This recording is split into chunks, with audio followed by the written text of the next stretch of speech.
Hello dear students. So in this video I am going to tell you the difference between average rate of reaction and instantaneous rate of reaction.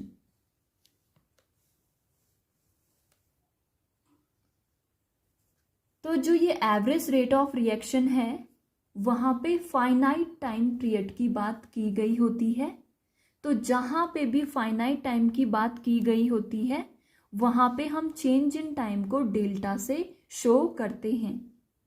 And in the case of instantaneous यहाँ पे instant time की बात की गई होती है।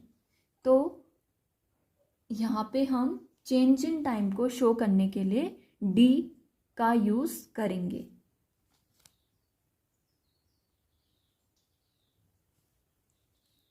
Now for reactant,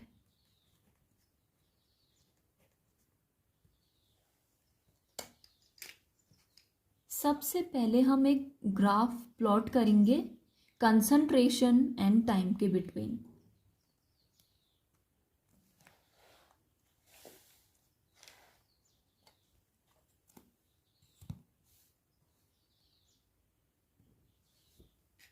तो ये है ग्राफ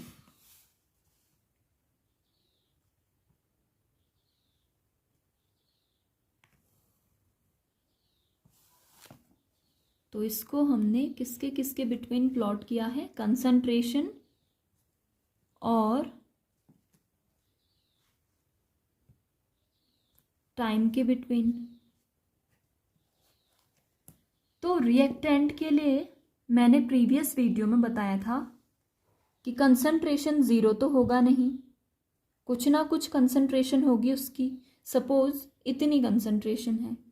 अब जो ग्राफ है रिएक्टेंट के लिए वो डिक्रीज होता है। तो डिक्रीज के लिए ग्राफ में लाइन कैसे ड्रॉ करेंगे, कुछ इस टाइप से।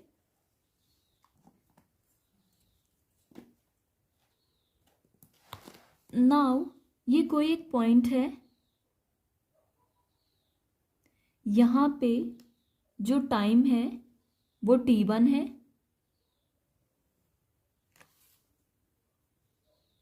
तो t1 पे कंसंट्रेशन क्या होगी, c1। नाउ यहाँ पे ये कोई पॉइंट है, इसको हम t2 लेते हैं। तो t2 पे कंसंट्रेशन क्या होगी, c2।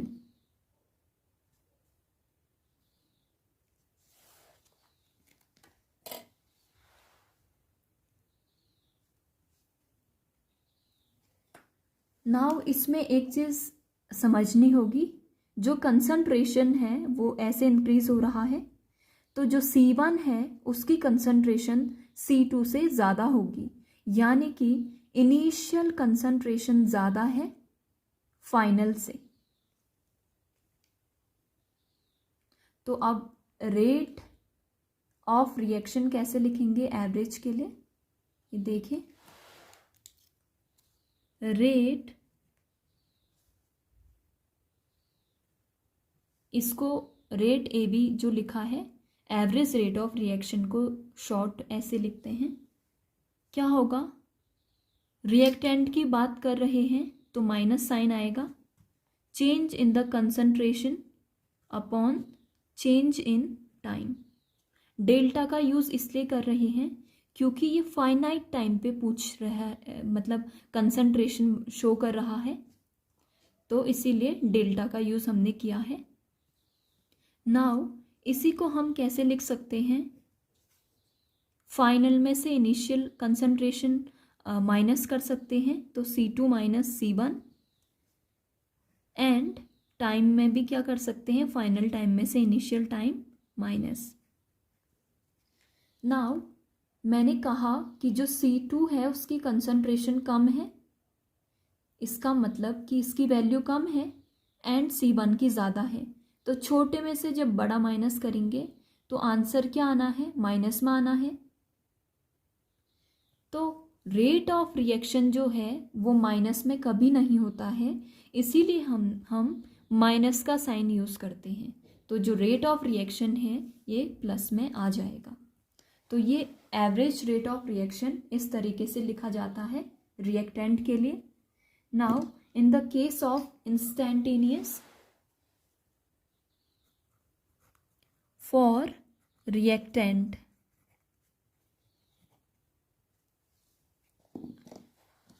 plot a graph between concentration and time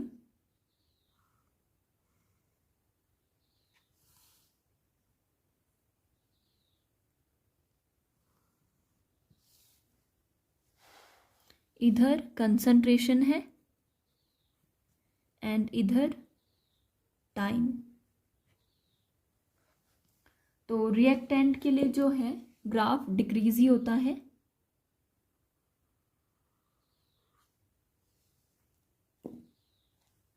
now ये कोई पर्टिकुलर यहाँ पे जो टाइम है वो t1 है, t1। तो कंसंट्रेशन इधर पे मान लेते हैं c1 है, t1 पे जो कंसंट्रेशन है वो c1 है। अभी यहाँ पे कोई और पॉइंट है जहाँ पे t2 जो है टाइम है, तो यहाँ पे जो कंसंट्रेशन होगी वो c2 मान लेते हैं। नाउ अभी एक इंस्टेंट टाइम पे पूछ लिया जाएगा कि यहाँ पे फाइंड आउट करना है ये पर्टिकुलर टाइम t पे, तो इसी को हम इंस्टेंट टाइम कह रहे हैं। जैसे इन द केस ऑफ यहाँ पे क्या हो रहा था, एक फाइनाइट टाइम पे कंसंट्रेशन हो रही थी, फाइनाइट टाइम की बात की गई थी। यहाँ पे एक इंस्टेंट टाइम पे जो है कंसंट्रेशन की बात की जाएगी, तो इसीलिए हम यहाँ पे डी का यूज़ करेंगे रेट ऑफ रिएक्शन को लिखते हुए। तो rate of instantaneous reaction is equal to change in the concentration of reactant upon change in time, ऐसे इसको हम लिखेंगे।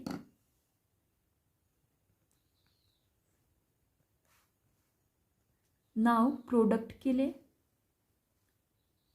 For a product in the case of average rate of reaction for product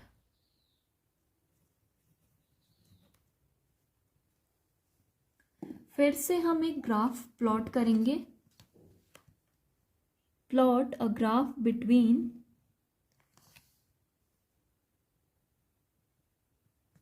concentration and time. इधर concentration है and इधर को time है। अब जैसे जैसे रिएक्टेंट की कंसंट्रेशन डिक्रीज हो रही है एक रिएक्शन में, तो वैसे वैसे जो प्रोडक्ट है उसका कंसंट्रेशन इंक्रीज होगा। तो इसमें ग्राफ में हम इस तरीके से शो करेंगे। नाउ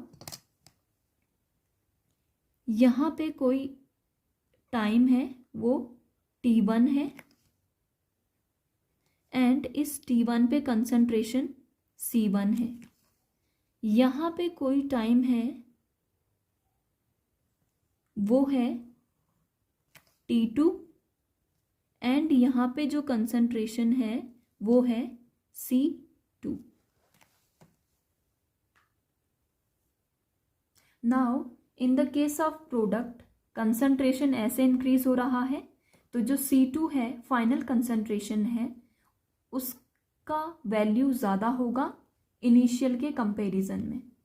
ये ग्राफ में यही तो शो हो रहा है कि ये ज़्यादा है और ये कम है। तो अभी इसके लिए हम रेट ऑफ रिएक्शन कैसे लिखेंगे, देखिए। Rate average rate of reaction for product क्या होगा, प्लस का साइन होगा प्रोडक्ट के लिए क्योंकि जो ग्राफ है वो इंक्रीज हो रहा है। तो plus change in the concentration of product upon change in time. अभी इसी को हम ऐसे भी लिख सकते हैं, C2 फाइनल में से इनिशियल माइनस कर सकते हैं कंसंट्रेशन को, C2 minus C1। Similarly time के साथ भी कर सकते हैं, T2 माइनस T1। तो अभी C2 की अमाउंट ज़्यादा थी तो इसमें से छोटा माइनस करेंगे तो आंसर प्लस का आना है। तो इसीलिए यहाँ पे कोई नीड नहीं है कि हम माइनस का साइन लगाएं। तो इसीलिए यहाँ पे जो है पॉजिटिव साइन यूज होता है इन the case of product. Now product for instantaneous, यहाँ पे इंस्टेंटेनियस की प्रोडक्ट की बात करते हैं। First plot a graph between concentration and time.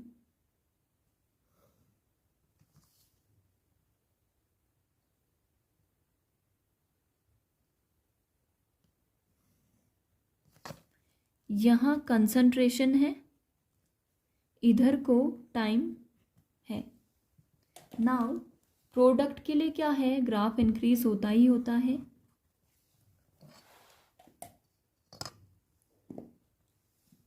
Suppose यहाँ पे कोई पर्टिकुलर पॉइंट है, यहाँ पे उसको हम T1 बोल रहे हैं एंड यहाँ पे जो कंसंट्रेशन है वो है C1।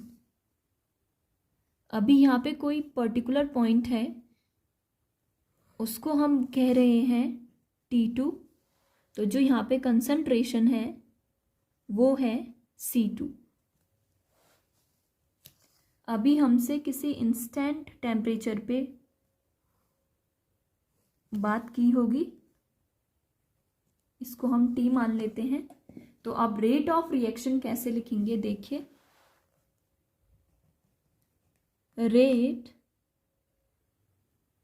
Of reaction for instantaneous plus delta की जगह पे D का यूज होगा क्योंकि यहाँ पे एक इंस्टेंट टाइम की बात की जा रही है। तो change in concentration upon change in time dt। तो rate of reaction for a product ऐसे लिखेंगे एंड रिएक्टेंट इस तरीके से लिखेंगे। इन the case of instantaneous reactant के लिए ये है rate of reaction and product के लिए रेट ऑफ रिएक्शन ये है। And in the case of average rate of reaction reactant के लिए ये है एंड प्रोडक्ट के लिए ये है। तो अब रेट ऑफ रिएक्शन पूछा है तो डेल्टा के फॉर्म में लिखो या फिर डिफरेंशिएशन डी के फॉर्म में लिखो, इट्स डजंट मैटर, दोनों ही तरीका सही है।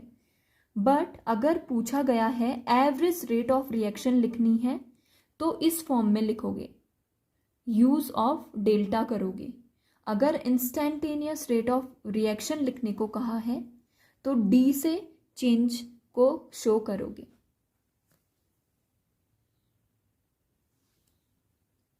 लाइक क्वेश्चन ऐसा आएगा, to express average rate of reaction. तो लाइक ये एक एग्जाम्पल ले लेते हैं, A plus 3B is equal to product P। तो ये दो रिएक्टेंट हैं, रिएक्ट कर रहे हैं एंड एक फॉर्मेशन ऑफ अ प्रोडक्ट कर रहे हैं P की। तो इसको हम एवरेज रेट ऑफ रिएक्शन कैसे लिखेंगे, रेट, तो ये एवरेज रेट ऑफ रिएक्शन के लिए ये छोटा सा फॉर्म है, इज इक्वल टू माइनस, क्योंकि रिएक्टेंट है। अभी एवरेज के लिए हम डेल्टा का यूज करते हैं, तो change in the concentration of A reactant upon change in time is equal to minus जो भी जितने भी मॉलिक्यूल्स का नंबर दिया रहता है उसको अपॉन में लिखते हैं। तो इसको 1/3 change in the concentration of B reactant upon change in time is equal to, product के लिए प्लस का साइन यूज होता है, change in the concentration of P upon change in time. तो एवरेज रेट ऑफ रिएक्शन को ऐसे लिखेंगे, reactant के लिए हमें नेगेटिव साइन यूज करना ही है एंड प्रोडक्ट के लिए प्लस साइन यूज करना ही है, but in the case of average delta use होता है क्योंकि यहाँ पे एक फाइनाइट टाइम की बात की गई होती है। नाउ अगर ये पूछे to express instantaneous rate of reaction, तो सपोज एक एग्जाम्पल दिया हो 2A plus B is equal to 3C। तो ये दो रिएक्टेंट हैं, रिएक्ट कर रहे हैं एंड 3C एक प्रोडक्ट बना रहे हैं। तो इसको हम कैसे एक्सप्रेस करेंगे, हमें यहाँ पे इंस्टेंटेनियस रेट ऑफ रिएक्शन पूछा है, तो इंस्टेंटेनियस में एक इंस्टेंट टाइम की बात की गई होती है, इसीलिए हम यहाँ पे चेंज इन कंसंट्रेशन या टाइम को दिखाने के लिए डी का यूज करते हैं। तो rate instantaneous rate of reaction is equal to minus, क्योंकि रिएक्टेंट है, 1/2 change in the concentration of A reactant upon change in time is equal to minus change in the concentration of B reactant upon change in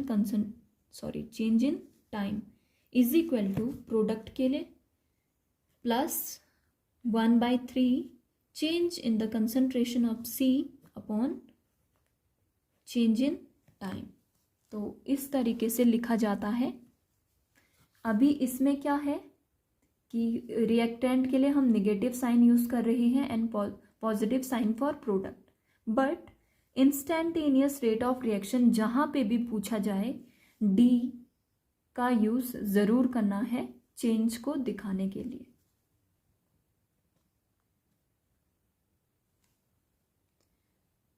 thank you. In next video I will teach you the rate law expression.